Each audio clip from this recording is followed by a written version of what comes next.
Azlan جلدی سے مجھے کس کریں اور پھر میرے پیٹ میں بچہ آ جائے گا۔ ارے پاگل لڑکی، کس کرنے سے بچہ نہیں ہوتا، بہت کچھ سہنا پڑتا ہے، لیکن مجھے نہیں پتا، مجھے تو بچہ چاہیے۔ محرم ضد کرتے اس کی گود میں بیٹھی تھی۔ پھر میں جو کروں گا مجھے کرنے دو گی، چیخو گی تو نہیں؟ اذلان اس کے چہرے پہ آتی لٹوں سے کھیلتا، اسے مخمور نگاہوں سے دیکھنے لگا۔ ہاں ہاں میں راضی ہوں، میں سب کچھ کر لوں گی، بس مجھے بچہ چاہیے۔ وہ اچانک ہی اسے اپنی باہوں میں بھرتا اس کے سینے سے دوپٹہ کھینچ گیا تھا۔ وہ اسے دوپٹہ کھینچنے پہ شرماتے ہوئے اپنے جسم کو اپنے ہاتھوں سے چھپا رہی تھی۔ تمہیں میرے سامنے اپنے کپڑے اتارنے ہوں گے، جب ہی بچہ آئے گا۔ وہ شرمائی گھبرائی سے اپنے کپڑے۔ کمرے میں دھیمی روشنی پھیلی ہوئی تھی جس نے ماحول کو ایک عجیب سی سحر میں جکڑ رکھا تھا۔ کھڑکی سے چنتی چاندنی کمرے کے فرش پر رقص کر رہی تھی۔ اذلان جو ہمیشہ سے ایک سنجیدہ اور سلجھے ہوئے مزاج کا مالک تھا، اپنے لیپ ٹاپ پر کچھ کام کرنے میں مصروف تھا۔ تبھی دروازہ کھلا اور محرم اپنی مخصوص چنچل اور ضدی ادا کے ساتھ اندر داخل ہوئی۔ اس کے چہرے پر ایک عجیب سی بے چینی تھی، جیسے وہ کوئی بہت بڑا فیصلہ کر کے آئی ہو۔ وہ سیدھی اذلان کے پاس پہنچی، وہ اس کے بالکل سامنے بیٹھ گئی۔ اذلان نے نظریں اٹھا کر اپنی شریک حیات کو دیکھا، جس کی آنکھوں میں معصومیت کے ساتھ ساتھ ایک پختہ ارادہ بھی چھلک رہا تھا۔ اذلان، اس نے دھیمی لیکن محبت بھری آواز میں پکارا۔ جی محرم، خیریت تو ہے؟ آپ اس وقت اتنی پریشان کیوں لگ رہی ہیں؟ اذلان نے پیار سے اس کا ہاتھ تھامتے ہوئے پوچھا۔ محرم نے گہرا سانس لیا اور بغیر کسی جھجک کے وہ بات کہہ دی جو شاید کوئی بھی عام لڑکی کہنے سے پہلے 100 بار سوچتی۔ اذلان جلدی سے مجھے کس کریں اور پھر میرے پیٹ میں بچہ آ جائے گا۔ اذلان کے ہاتھ کی گرفت ڈھیلی پڑ گئی اور اس کے چہرے پر حیرت کے ساتھ ساتھ ایک ہلکی سی مسکراہٹ ابھری۔ اسے محرم کی اس معصومانہ سوچ پر پیار بھی آیا اور اس کی نادانی پر ہنسی بھی۔ اس نے لیپ ٹاپ ایک طرف رکھا اور پوری توجہ اس کی طرف کر لی۔ ارے پاگل لڑکی، کس کرنے سے بچہ نہیں ہوتا، بہت کچھ سہنا پڑتا ہے، اذلان نے اسے سمجھاتے ہوئے کہا، جیسے کسی چھوٹے بچے کو زندگی کی حقیقتیں بتائی جاتی ہیں۔ محرم نے فوراً اپنا سر نفی میں ہلایا۔ اس کی آنکھوں میں آنسو تیرنے لگے جو اس کی ضد اور خواہش کی شدت کو ظاہر کر رہے تھے۔ لیکن مجھے نہیں پتا، مجھے تو بس بچہ چاہیے۔ میں نے فلم میں دیکھا تھا کہ کس کرنے سے بچہ ہو گیا تھا اور ہیروئن ماں بن گئی تھی، مجھے بھی بچہ چاہیے۔ محرم ضد کرتے ہوئے اچانک اس کی گود میں جا بیٹھی۔ اس نے اپنے چھوٹے چھوٹے ہاتھ اذلان کے گلے میں ڈال دیے اور اس کی آنکھوں میں آنکھیں ڈال کر اپنی بات منوانے کی کوشش کرنے لگی۔ اذلان کا دل اس کی اس قربت پر دھڑکنے لگا۔ محرم کی معصومیت اس کے صبر کا امتحان لے رہی تھی۔ اس نے اپنے ہاتھ محرم کی کمر پر رکھے اور اسے خود سے مزید قریب کر لیا۔ اس کے چہرے پر ایک گہرا تاثر ابھرا۔ محرم، یہ کوئی کھیل نہیں ہے، کیا تم جانتی ہو تم کیا مانگ رہی ہو؟ اس نے بھاری آواز میں پوچھا۔ ہاں میں جانتی ہوں، مجھے بس وہ چاہیے جو باقی سب کے پاس ہے، محرم نے لاڈ سے جواب دیا۔ اذلان نے شرارت اور سنجیدگی سے ملے جلے تاثرات کے ساتھ اس کی آنکھوں میں دیکھا۔ پھر میں جو کروں گا مجھے کرنے دو گی، چیخو گی تو نہیں؟ اذلان اس کے چہرے پر آتی بالوں کی لٹوں سے کھیلتے ہوئے اسے مخمور نگاہوں سے دیکھنے لگا۔ اس کی انگلیاں محرم کے نرم و نازک جلد کو چھو رہی تھیں، جس سے محرم کے وجود میں ایک سنسنی سی دوڑ گئی۔ محرم نے ایک لمحے کے لیے سوچا، پھر بڑی ہمت جمع کر کے بولی، ہاں ہاں میں راضی ہوں، اب میں سب کچھ کر لوں گی، بس مجھے بچہ چاہیے۔ اس کے ان الفاظ نے جیسے اذلان کے اندر لگی آگ کو ہوا دے دی۔ اس نے پلک جھپکتے ہی محرم کو اپنی مضبوط باہوں میں بھر لیا۔ کمرے کی فضا پہلے سے زیادہ بوجھل اور رومانوی ہو چکی تھی۔ اذلان نے شدت سے اسے خود میں بھیجا اور اگلی ہی حرکت نے محرم کے سانس روک دی۔ اذلان نے ایک جھٹکے سے اس کے سینے سے دوپٹہ کھینچ لیا تھا۔ محرم کی آنکھیں حیرت اور شرم سے پھیل گئی۔ اسے اندازہ نہیں تھا کہ بات اتنی جلدی یہاں تک پہنچ جائے گی۔ وہ اپنے دوپٹے کے اچانک چھن جانے پر بری طرح شرما گئی اور گھبراہٹ میں اپنے ہاتھوں سے اپنے جسم کو چھپانے کی ناکام کوشش کرنے لگی۔ اس کے گال سرخ ہو چکے تھے اور دل کی دھڑکنیں اب باہر سنائی دے رہی تھی۔ اذلان نے اس کی تھوڑی تھام کر اس کا چہرہ اپنی طرف موڑا۔ اس کی نظروں میں اس وقت ایک عجیب سی تپش تھی۔ تم نے کہا تھا کہ تم راضی ہو؟ اذلان نے سرگوشی کی۔ تمہیں میرے سامنے اپنے کپڑے اتارنے ہوں گے، جب بھی بچہ آئے گا۔ محرم کا پورا وجود کانپنے لگا۔ شرم اور گھبراہٹ کی ایک لہر اس کے سر سے پاؤں تک گزر گئی، لیکن اس کی ممتا کی تڑپ اور بچہ پانے کی ضد ابھی بھی اس کی شرم و حیا پر غالب تھی۔ اس نے لرزتے ہوئے ہاتھوں سے اپنی قمیض کے بٹنوں کی طرف ہاتھ بڑھایا۔ اس کی انگلیاں تھر تھرا رہی تھیں، لیکن وہ رکی نہیں۔ وہ شرمائی، گھبرائی اور سہمی ہوئی حالت میں اذلان کی گہری نظروں کے سامنے اپنے کپڑے اتارنے لگی۔ ہر گزرتے لمحے کے ساتھ کمرے کی خاموشی گہری ہوتی جا رہی تھی، جس میں صرف ان دونوں کے سانسوں کی آوازیں گونج رہی تھیں۔ جب وہ اپنے حجاب کی آخری حدیں پار کر چکی تو اس نے نظریں جھکا لی، جیسے وہ خود کو مکمل طور پر اذلان کے حوالے کر چکی ہو۔ اذلان نے جب اپنے شریک حیات کی اس انتہا درجے کی معصومیت اور سپردگی کو دیکھا تو اس کا دل پگھل گیا۔ اس کے اندر کی حیوانیت کہیں دور چھپ گئی۔ اور صرف خالص محبت باقی رہ گئی۔ اس نے دیکھا کہ محرم اس وقت کتنی نازک اور کتنی معصوم لگ رہی تھی۔ پھر اذلان نے اسے اپنی باہوں میں بھر لیا اور اس پر بے پناہ محبت نچھاور کرنے لگا۔ رات ان کی قربت کی گواہ بن رہی تھی۔ چاند انہیں دیکھ کے شرمائے ہوئے بادلوں کے پیچھے چھپ رہا تھا۔ محبت کی انوکھی داستان لکھی جا رہی تھی۔ آسمان پر سیاہ بادل چھائے ہوئے تھے اور پختونخوا کے اس دور دراز گاؤں کی فضا میں ایک عجیب سی گھٹن اور تناؤ تھا۔ اذلان آفریدی کا تعلق ایک ایسے معزز و باوقار پختون گھرانے سے تھا جس کی دھاک پورے علاقے میں بیٹھی ہوئی تھی۔ اذلان خود ایک پڑھا لکھا، سلجھا ہوا اور باشعور نوجوان تھا جو اعلیٰ تعلیم کے لیے لندن گیا ہوا تھا۔ اس کی شخصیت میں ایک ایسی شاہانہ تمکنہ وقار تھا کہ دیکھنے والا اس سے متاثر ہوئے بغیر نہ رہ سکتا۔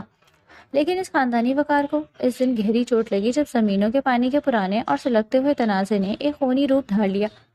علاقے کے ایک ضدی اور بااثر زمیندار کے ساتھ پانی کی باری پر بحث شروع ہوئی تھی جو دیکھتے ہی دیکھتے گالی گلوچ اور پھر سیدھی فائرنگ میں بدل گئی۔ اذلان کا بڑا بھائی نعمان آفریدی، جو اپنے غصے اور غیرت کے لیے جانا جاتا تھا، سینہ تان کر آگے بڑھا۔ دونوں طرف سے گولیاں بارش کی طرح برسائی گئیں۔ فضا بارود کی بو اور چیخ و پکار سے بھر گئی۔ اسی اندھادھند فائرنگ میں زمیندار کی طرف سے چلنے والی ایک گولی نعمان کے سینے سے پار ہو گئی۔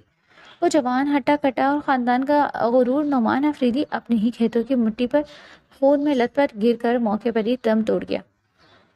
لندن کی پرسکون اور جدید زندگی میں مگن اذلان کو جب یہ خبر ملی تو اس کے پیروں تلے سے زمین نکل گئی۔ وہ پہلی فلائٹ سے پاکستان واپس پہنچا۔ جب وہ اپنی حویلی کے صحن میں داخل ہوا تو وہاں ماتم بچھا تھا۔ عورتوں کی دل دوست چیخیں اور مردوں کے جھکے ہوئے سر اس قیامت کا اعلان کر رہے تھے جو اس کے گھر پر ٹوٹی تھی۔ اذلان لڑکھڑاتے قدموں سے آگے بڑھا اور جب اس نے اپنے جوان بھائی کی برف جیسی ٹھنڈی اور بے جان میت دیکھی تو اس کا دل کٹ کر رہ گیا۔ وہ کوئی دھاڑے مار کر رونے والا شخص نہیں تھا، لیکن اس کی آنکھوں سے بہنے والے خاموش آنسو اس کے اندر چلنے والے طوفان کی گواہی دے رہے تھے۔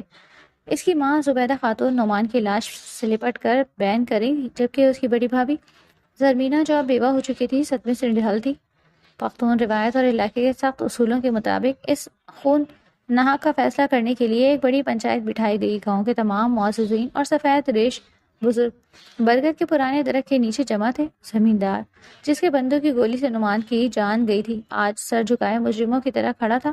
وہ جانتا تھا کہ اس خون کا بدلہ خون ہے یا پھر علاقے کی سب سے ظالمانہ اور دردناک رسم بنی ہے۔ سردار نے اپنا فیصلہ سناتے ہوئے کہا، خون کا بدلہ خون ہوتا ہے، لیکن ہم مزید خون ریزی نہیں چاہتے۔ زمیندار، تمہیں اپنے کیے کی بھاری قیمت چکانی ہوگی۔ تمہارے گھر سے ایک لڑکی بنی کے طور پر آفریدی خاندان میں جائے گی تاکہ یہ دشمنی یہیں ختم ہو۔ زمیندار کے قدم لڑکھڑا گئے، اس کی آنکھوں میں بے بسی کے آنسو آ گئے۔ سردار، میرا کوئی بیٹا نہیں ہے جس کی جان دے کر میں یہ بدلہ چکا سکوں۔ میری صرف ایک ہی بیٹی ہے، محرم۔ وہ ابھی بہت چھوٹی ہے، اس کا اس دشمنی سے کوئی لینا دینا نہیں۔ لیکن جرگے کے فیصلے پتھر پر لکیر ہوتے ہیں، زبیدہ خاتون نے نفرت سے زمیندار کی طرف دیکھتے ہوئے کہا۔ تو کیا میرے نعمان کا کوئی قصور تھا؟ اس کی بیوی زرمینہ کا کیا قصور تھا جو تم نے اس کا سہاگ اجاڑ دیا؟ تمہاری بیٹی ہمارے گھر بنی بن کر آئے گی اور میرے چھوٹے بیٹے اذلان کی جوتیوں میں بیٹھے گی۔ اذلان جرگے میں خاموش بیٹھا تھا، لیکن اس کے اندر ایک جنگ چھڑی تھی۔ اس کی جدید تعلیم اور اس کا باشعور ضمیر اس رسم کے خلاف سخت خلاف تھا، لیکن بھائی کے خون کے بدلے اور ماں کی ضد کے آگے وہ اس وقت بے بس تھا۔ دوسری طرف زمیندار کی حویلی میں قیامت ٹوٹی ہوئی تھی۔ محرم، جو ابھی کھیل کود کی عمر میں تھی، جسے دنیا کی اونچ نیچ اور ان خونی رسموں کا کوئی اندازہ ہی نہیں تھا، اسے زبردستی دلہن کا جوڑا پہنایا جا رہا تھا اور وہ رو رو کر ہلکان ہو چکی تھی۔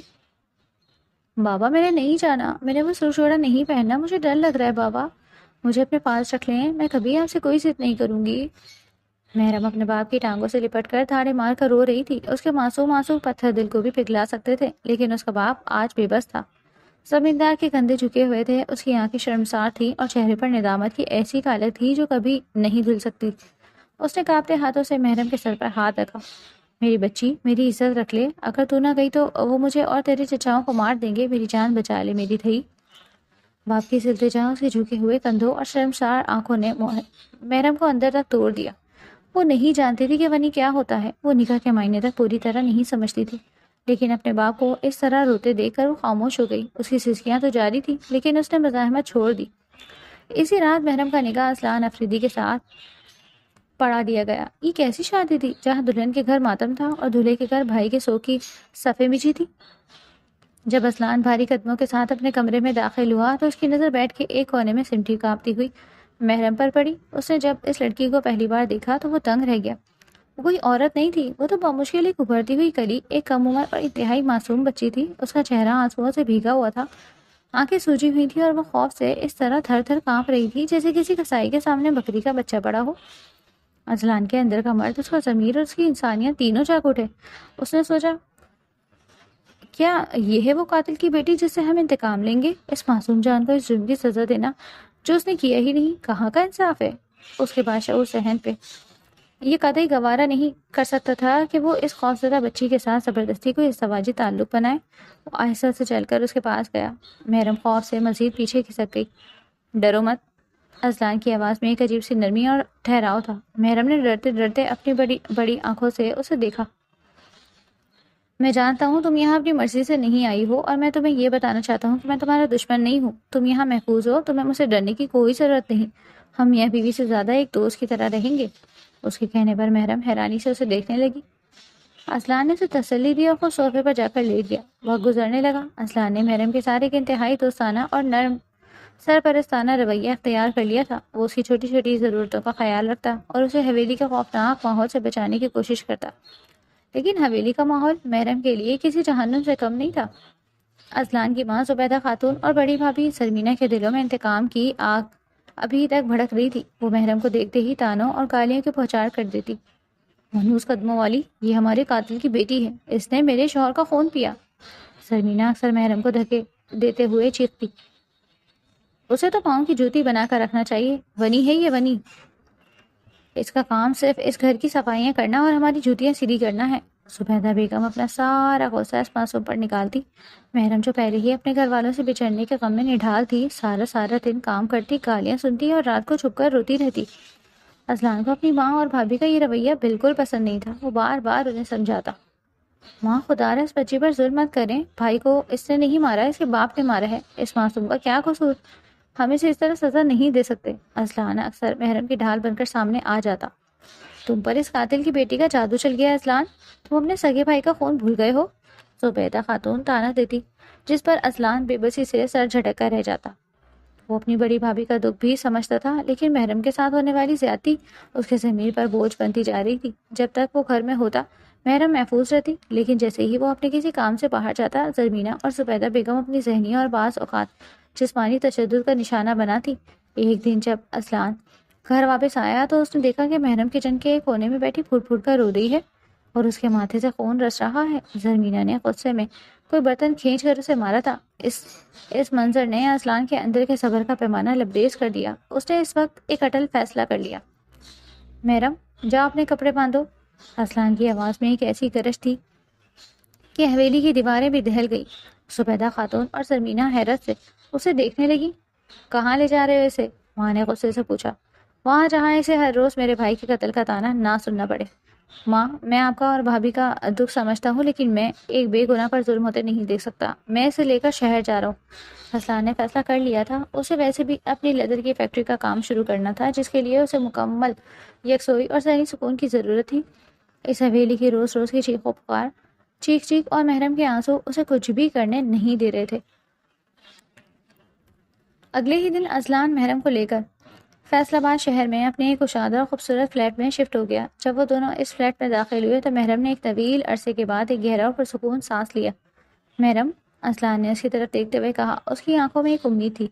آج سے یہ تمہارا گھر ہے، یہاں کوئی زرمینہ بھابھی نہیں، کوئی ماجی نہیں، یہاں تمہیں کوئی تانا نہیں دے گا۔ ہم یہاں سے ایک نئی زندگی کا آغاز کریں گے۔ میں اپنی فیکٹری پر دھیان دوں گا اور تم اپنی وہ معصوم مسکراہٹ واپس لاؤ گی جو حویلی کی دیواروں نے چھین لی تھی۔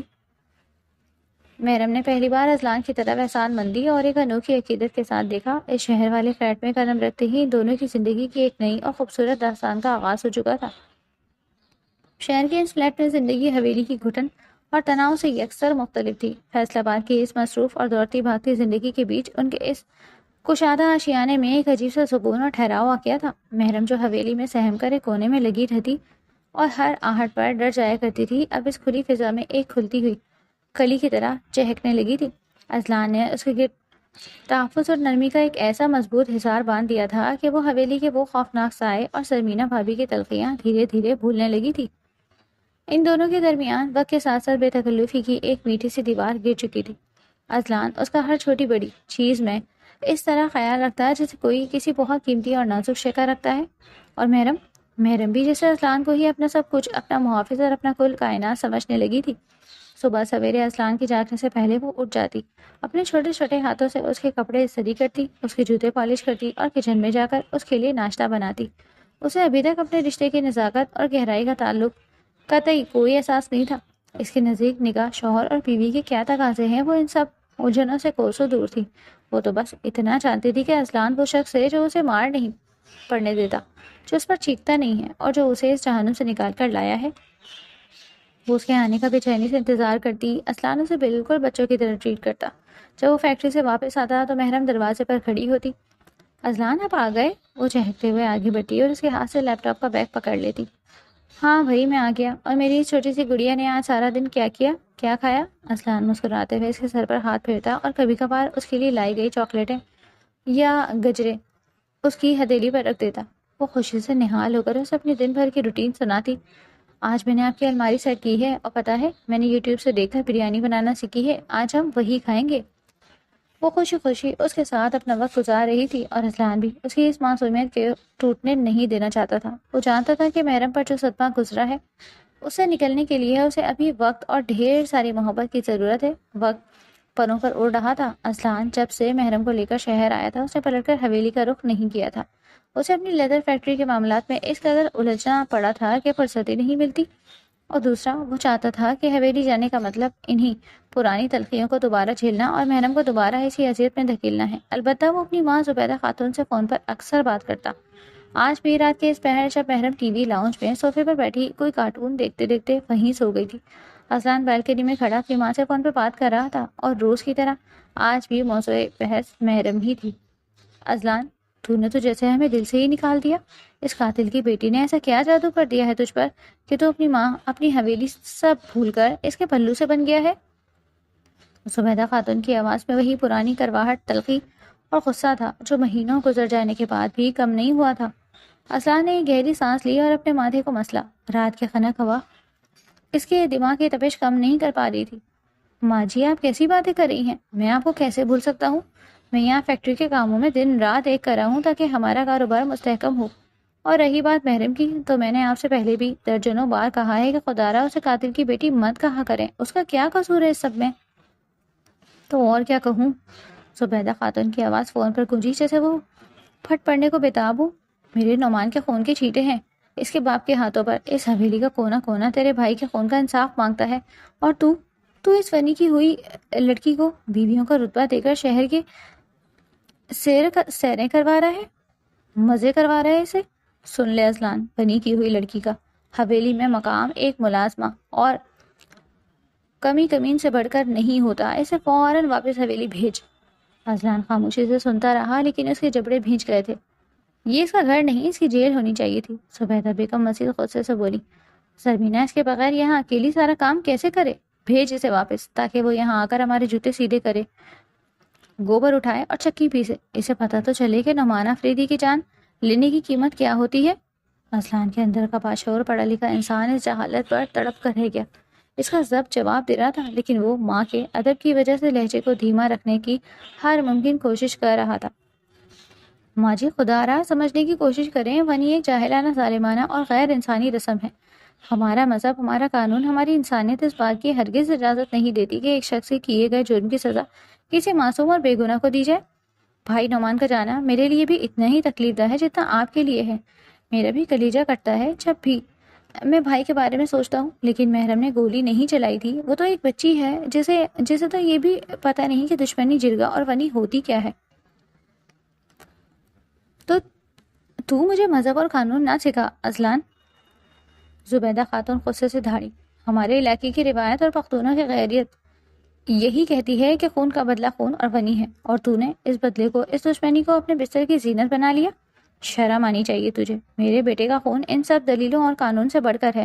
مجھے تیری کوئی منطق نہیں سننی، مجھے وہ لڑکی حویلی میں چاہیے، زربینہ کے قدموں میں۔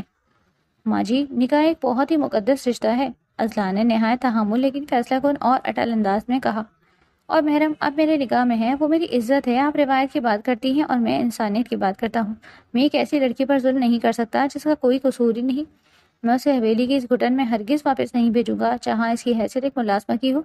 وہ میری بیوی ہے اور وہ میرے ساتھ ہی رہے گی۔ میں اپنے بھائی کے خون کا بدلہ ایک بے گناہ کی زندگی برباد کر کے نہیں لے سکتا۔ اگر تو نے اسے واپس نہ بھیجا تو یاد رکھ اذلان، تو میرے لیے مر گیا اور میں تیرے لیے۔ زبیدہ بیگم نے آخری دھمکی دی جو کسی بھی ماں کی طرف سے بیٹے کے لیے سب سے بڑا وار ہوتا ہے۔ اس سے پہلے کہ اذلان کچھ اور کہتا دوسری طرف سے فون کٹ چکا تھا۔ اذلان نے ہاتھ میں پکڑا موبائل سختی سے بھینچا اور ایک لمبی تھکی ہوئی سانس لی۔ اس کا دل بہت بھاری تھا۔ ایک طرف اس کی ماں کی ممتا، ان کی ضد اور بھائی کا دکھ تھا، اور دوسری طرف ایک بے گناہ معصوم لڑکی کی زندگی تھی جس کا محافظ اب وہ خود تھا۔ وہ جانتا تھا کہ زبیدہ خاتون پرانے خیالات کی عورت ہے، انہیں اپنے علاقے کی روایات عزیز تھیں اور اپنے بیٹے کا خون ان کے لیے ہر چیز سے بڑھ کر تھا، لیکن اذلان ان باتوں کو نہیں سمجھ سکتا تھا۔ وہ انسانیت کو ترجیح دیتا تھا اور اسی ناطے وہ محرم پر ظلم کرنے کے حق میں بالکل نہیں تھا۔ وہ بوجھل قدموں کے ساتھ بالکنی سے اندر آیا۔ لاؤنج میں دھیمی روشنی پھیلی ہوئی تھی۔ محرم اب بھی صوفے پر ایک چھوٹی سی گٹری بنی سو رہی تھی۔ اس کا معصوم سا چہرہ نیند کی وادیوں میں بے حد پرسکون لگ رہا تھا۔ اس کی لمبی پلکیں اس کے گالوں پر سایہ کیے ہوئی تھی۔ اذلان چل کر اس کے پاس گیا۔ اس نے پاس پڑی گرم چادر اٹھائی اور نرمی سے اس کے اوپر اڑا دی۔ اذلان نے جھک کر محرم کے ماتھے پر بکھری لٹوں کو انگلی کی پوروں سے ہٹایا۔ اسے محرم کے چہرے پر ایک عجیب سی معصومیت اور سکون نظر آیا جو صرف اس لیے تھا کیونکہ وہ اذلان کے پاس محفوظ تھی۔ تمہیں کوئی نہیں چھینے گا مجھ سے محرم، کوئی نہیں، اس نے دھیمی آواز میں سرگوشی کی۔ اس کی سوتی ہوئی شکل کو دیکھ کر اذلان کا ارادہ مزید پختہ ہو گیا کہ چاہے اسے پوری دنیا اپنی ماں یا اپنے پورے قبیلے سے ہی کیوں نہ ٹکرانا پڑے، وہ اس لڑکی کو رسموں اور روایت کی بھینٹ نہیں چڑھنے دے گا۔ محرم کی معصومیت اور بے ساختہ پن اذلان کے دل کی گہرائیوں میں اتر گیا تھا۔ وہ ایک طویل عرصے سے اپنی جذبات کو صرف اس کی کم عمری اور ان حالات کی نزاکت کے باعث دبائے ہوئے تھا جن کے تحت وہ اس کی زندگی میں آئی تھی۔ وہ اسے ایک فاصلہ رکھتا تھا، اسے تحفظ تو دیتا تھا، مگر ایک شوہر کی حیثیت سے اس کے قریب جانے سے گریزا تھا۔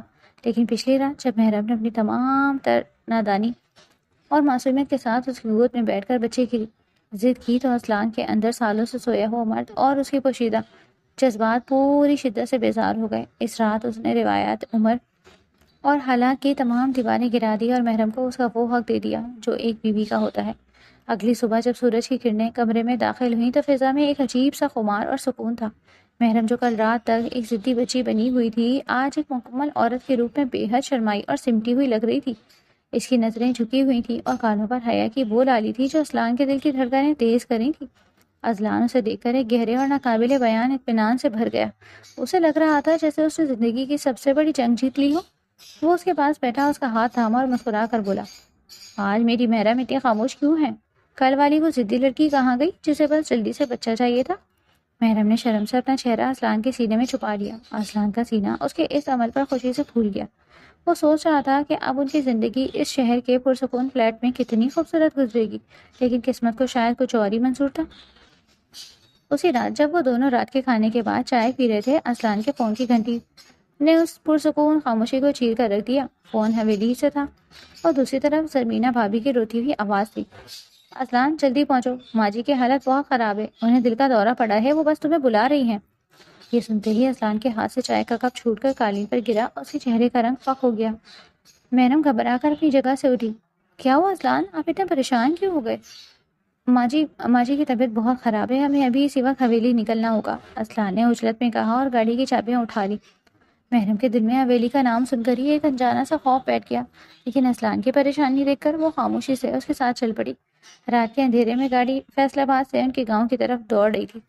جب وہ حویلی پہنچے تو واقعی زبیدہ خاتون کی حالت انتہائی تشویشناک تھی۔ وہ بستر پر نڈھال پڑی تھی، ان کا چہرہ پیلا پڑ چکا تھا اور سانس اکھڑ رہی تھی۔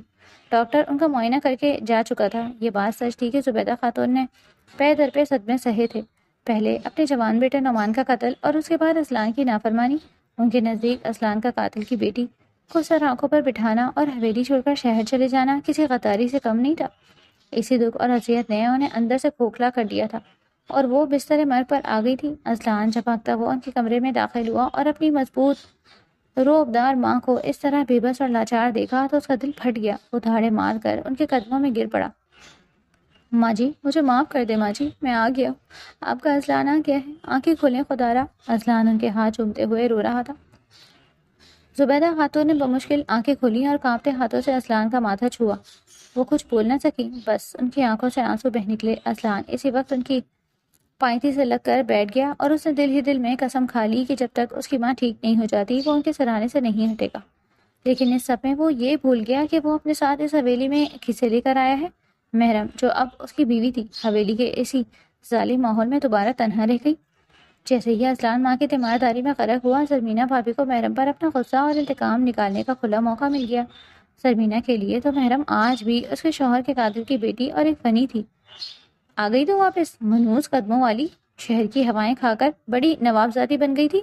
چل اٹھ اور جا کر صحن کی صفائی کر، اور اس کے بعد سارے جھوٹے برتن دھونا ہے۔ زرمینہ نے اگلے ہی دن سے محرم پر ظلم کی انتہا کر دی۔ محرم سے شہر کے اسی فلیٹ میں اصلان کی شہزادی بن کر رہ رہی تھی، اچانک دوبارہ اسی جہنم میں گر گئی تھی۔ وہ سارا دن حویلی کے بھاری کام کرتی، کبھی صحن دھوتی، کبھی کپڑے کھنگاتی اور کبھی کچن کی گرمی میں روٹیاں بناتی۔ اس کے نرم و نازک ہاتھ سے اصلان چومتا تھا، اب کام کی زیادتی سے کھردرے ہونے لگے تھے، لیکن اسے کام کی تھکاوٹ سے زیادہ اس بات کا دکھ تھا کہ اصلان نے اسے بالکل ہی فراموش کر دیا تھا۔ دن رات وہ زبیدہ خاتون کے کمرے میں گزرتے۔ محرم، جو ہر پل اصلان کی توجہ کی منتظر رہتی تھی، کام سے تھوڑی سی فرصت ملتے ہی زبیدہ خاتون کے کمرے کے دروازے کے باہر آ کر کھڑی ہو جاتی۔ وہ حسرت بھری نگاہوں سے بند دروازے کو دیکھتی رہتی۔ اصلان، ایک بار باہر آ جائیں، بس ایک بار مجھ سے بات کر لیں، مجھے یہاں بہت ڈر لگتا ہے۔ وہ دل ہی دل میں روتی اور التجا کرتی، لیکن دروازہ نہ کھلتا۔ کبھی کبھار اصلان باہر نکلتا بھی تو اس کی آنکھوں میں اتنی تھکاوٹ اور فکر ہوتی کہ محرم ہمت ہی نہیں کر پاتی کہ اس کے پاس جائے۔ وہ بس اسے دور سے دیکھتی اور اصلان تیزی سے کسی کام کے لیے باہر چلا جاتا اور پھر واپس آ کر کمرے میں بند ہو جاتا۔ اسے خبر ہی نہ تھی کہ حویلی کی چار دیواری کے اندر اس کی محرم کے ساتھ کیا سلوک ہو رہا ہے۔ زرمینہ اس بات کا خاص خیال رکھتی کہ اصلان کے سامنے محرم نظر نہ آئے اور اسے کوئی کام نہ کہا جائے۔ اسی اذیت، خاموشی اور مشقت میں پورا ایک مہینہ گزر گیا۔ زبیدہ خاتون کی حالت اب قدرے بہتر ہو رہی تھی، لیکن محرم اندر ہی اندر کھلتی جا رہی تھی۔ اس کا رنگ پیلا پڑ چکا تھا، آنکھوں کے گرد ہلکے پڑ گئے تھے اور وہ ہر وقت کمزوری محسوس کرتی۔ ایک دوپہر سورج آگ برسا رہا تھا۔ زرمینہ نے محرم کو حویلی کے پچھلے حصے میں بڑی بھاری قالین دھونے کا حکم دیا۔ جب تک یہ سارے قالین دھل کر سوکھنے کے لیے نہ ڈل جائیں، تجھے روٹی کا ایک نوالا نہیں ملے گا، سمجھ آئی؟ زرمینہ سختی سے کہہ کر اندر چلی گئی۔ محرم گرم فرش پر بیٹھی صابن اور پانی سے بھاری قالین رگڑ رہی تھی۔ اسے آج صبح سے ہی کچھ عجیب سی گھبراہٹ ہو رہی تھی۔ اس کے سر میں شدید درد تھا اور معدے میں ایک عجیب سی متلی کا احساس۔ اس نے کئی بار اٹھنے کی کوشش کی، لیکن اس کی ٹانگوں میں جان ہی نہیں تھی۔ یا اللہ، مجھ سے اور نہیں ہوتا۔ محرم نے روتے ہوئے اپنا سر پکڑا۔ اسے اچانک چکر آیا۔ اس کے سامنے بڑا پانی کا ٹب اور دیواریں گول گول گھومنے لگی۔ اس سے پہلے کہ وہ کسی کو آواز دیتی، اس کی آنکھوں کے سامنے مکمل اندھیرا چھا گیا اور وہ کہیں پانی سے گھیرے گرم فرش پر بے ہوش ہو کر گر پڑی۔ کچھ دیر بعد جب ایک ملازمہ وہاں سے گزری تو اس نے محرم کو بے ہوش پڑے دیکھا۔ ہائے اللہ، محرم بی بی کو کیا ہو گیا؟ زرمینہ بی بی، اصلان سائیں، جلدی آئیں۔ ملازمہ نے چیخنا شروع کر دیا۔ یہ چیخیں اصلان کے کانوں تک بھی پہنچ گئی۔ وہ تیزی سے ماں کے کمرے سے نکلا اور حویلی کے پچھلے حصے کی طرف بھاگا۔ جب اس کی نظر فرش پر بے سود پڑی محرم پر پڑی تو اس کے قدم وہیں جم گئے۔ محرم کا دوپٹہ پانی میں بھیگ چکا تھا، اس کا چہرہ سفید پڑا تھا اور وہ بے جان لگ رہی تھی۔ اصلان کے دماغ میں جیسے کوئی دھماکہ ہوا۔ ایک مہینے کی غفلت کا پردہ اس کی آنکھوں سے ہٹا اور اسے شدت سے احساس ہوا کہ اس نے اپنی ماں کی محبت میں اندھا ہو کر اپنی بیوی کے ساتھ کتنا بڑا ظلم ہونے دیا۔ محرم، وہ چیختا ہوا آگے بڑھا اور گیلے فرش کی پرواہ کیے بغیر گھٹنوں کے بل گر کر اسے اپنی باہوں میں اٹھا لیا۔ محرم، آنکھیں کھولو، کیا ہوا تمہیں؟ اصلان نے اس کے گال تھپ تھپائے، لیکن محرم کا سر بے جان ہو کر اس کے کندھے پر ڈھلک گیا۔ زرمینہ بھی گھبرائی ہوئی وہاں آ چکی تھی۔ یہ تو بس کام کر رہی تھی، پتہ نہیں کیسے گر گئی، ڈرامے باز۔ زرمینہ نے اپنی جان چھڑانے کے لیے بڑبڑانا شروع کیا۔ اصلان نے خوخار نظروں سے اپنی بھابھی کو دیکھا، لیکن اس وقت محرم کی جان بچانا سب سے زیادہ اہم تھا۔ اس نے فوراً محرم کو گود میں اٹھایا اور پاگلوں کی طرح گاڑی کی طرف بھاگا۔ ہسپتال کا راستہ اسے صدیوں جتنا طویل لگ رہا تھا۔ اس کا دل زور زور سے دھڑک رہا تھا اور ندامت کے آنسو اس کی آنکھوں میں تیر رہے تھے۔ مجھے معاف کر دو محرم، میں کتنا برا شوہر ہوں، میں تمہیں یہاں لے ہی کیوں آیا؟ وہ مسلسل ڈرائیونگ کرتے ہوئے محرم کی طرف دیکھ کر خود کو کوس رہا تھا۔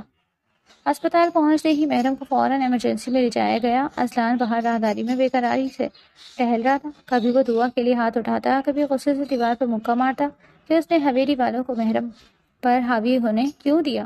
تقریباً آدھے گھنٹے بعد ایک لیڈی ڈاکٹر کمرے سے باہر آئی۔ اس کے چہرے پر ایک ہلکی سی مسکراہٹ تھی۔ اصلان تیزی سے اس کی طرف لپکا۔ ڈاکٹر، میری بیوی کیسی ہے؟ اسے کیا ہوا ہے؟ وہ اچانک بے ہوش کیسے ہو گئی؟ اصلان نے ایک ہی سانس میں کئی سوال کر ڈالے۔ ڈاکٹر نے تسلی دیتے ہوئے کہا۔ مسٹر اسلان، گھبرانے کی کوئی بات نہیں، مریضہ کو تھوڑی کمزوری اور ڈی ہائیڈریشن ہو گئی ہے جس کی وجہ سے وہ بے ہوش ہوئی، اور یہ کمزوری ان کی موجودہ حالت میں بالکل نارمل ہے۔ اسلان کی تیوریوں پر بل پڑ گئے۔ موجودہ حالت؟ آپ کیا کہہ رہی ہیں ڈاکٹر صاحبہ؟ ڈاکٹر نے مسکراتے ہوئے کہا۔ مبارک ہو مسٹر اسلان، آپ کی بیوی امید سے ہیں، آپ باپ بننے والے ہیں۔ یہ الفاظ اسلان کے کانوں میں کسی میٹھی دھن کی طرح گونجے۔ اس کے دماغ نے ایک لمحے کے لیے کام کرنا چھوڑ دیا۔ باپ بننے والے ہیں؟ محرم ماں بننے والی ہے؟ حیرت، خوشی اور ناقابل یقین جذبات کا ایک ایسا طوفان اس کے اندر امڈ آیا ہے کہ اس کی آنکھوں سے بے ساختہ آنسو چھلک پڑے۔ سچ سچ کہہ رہی ہیں آپ؟ میری محرم ٹھیک ہے نا وہ؟ اسلان کی آواز خوشی سے کانپ رہی تھی۔ جی وہ بالکل ٹھیک ہے، بس انہیں اب بہت زیادہ آرام اور اچھی خوراک کی ضرورت ہے۔ آپ ان سے مل سکتے ہیں، انہیں ہوش آ گیا ہے۔ ڈاکٹر یہ کہہ کر آگے بڑھ گئی۔ اسلان نے شکرانے کے آنسو پوچھے اور آہستہ سے کمرے کا دروازہ کھولا۔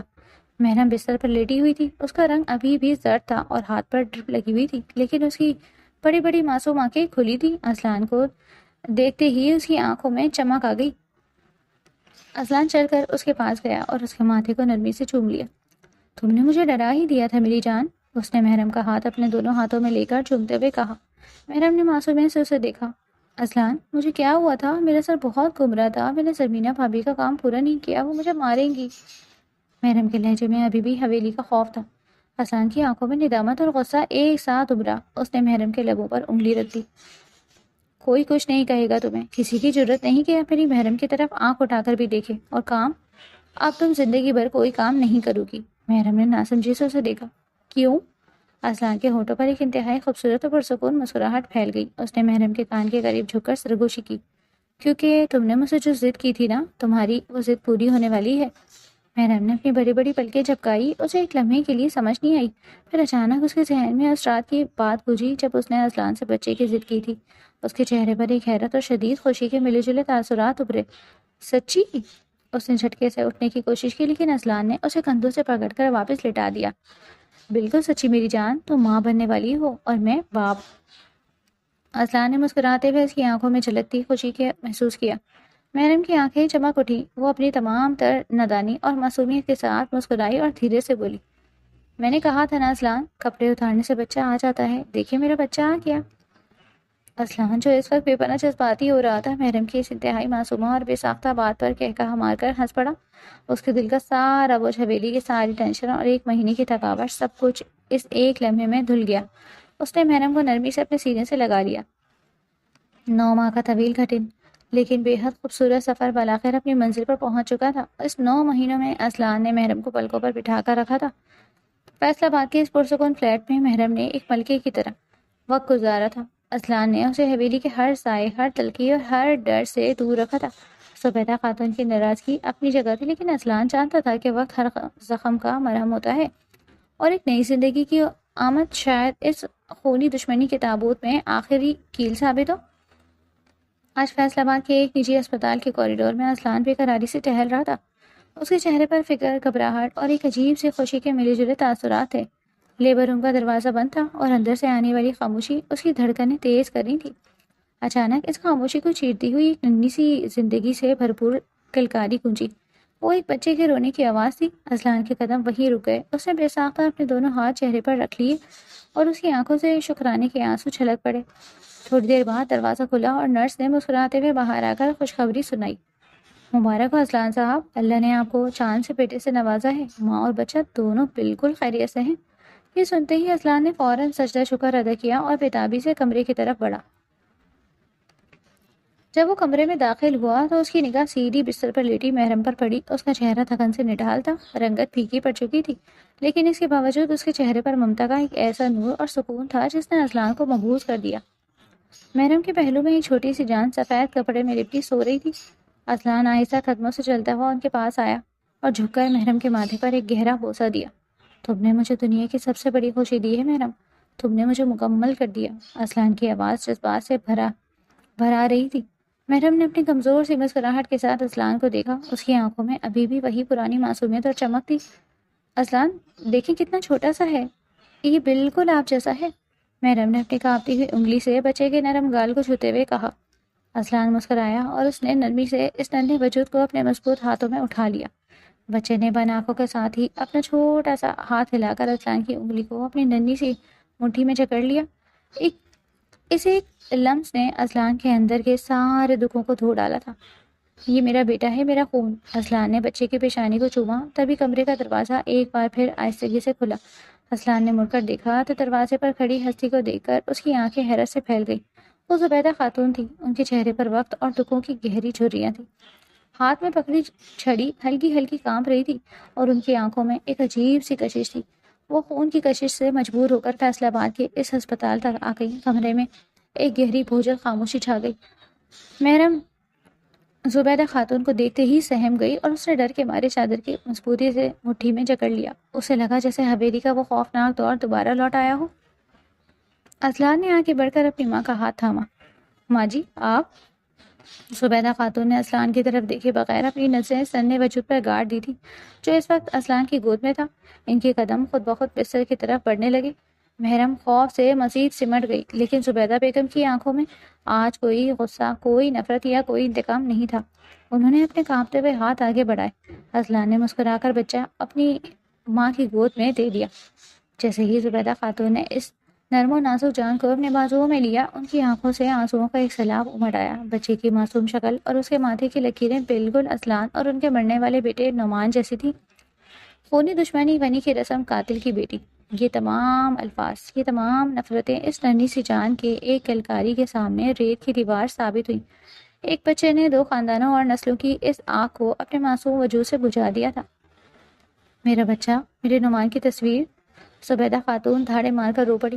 انہوں نے بچے کو سینے سے لگا لیا اور اسے بے تحاشا چومنے لگی۔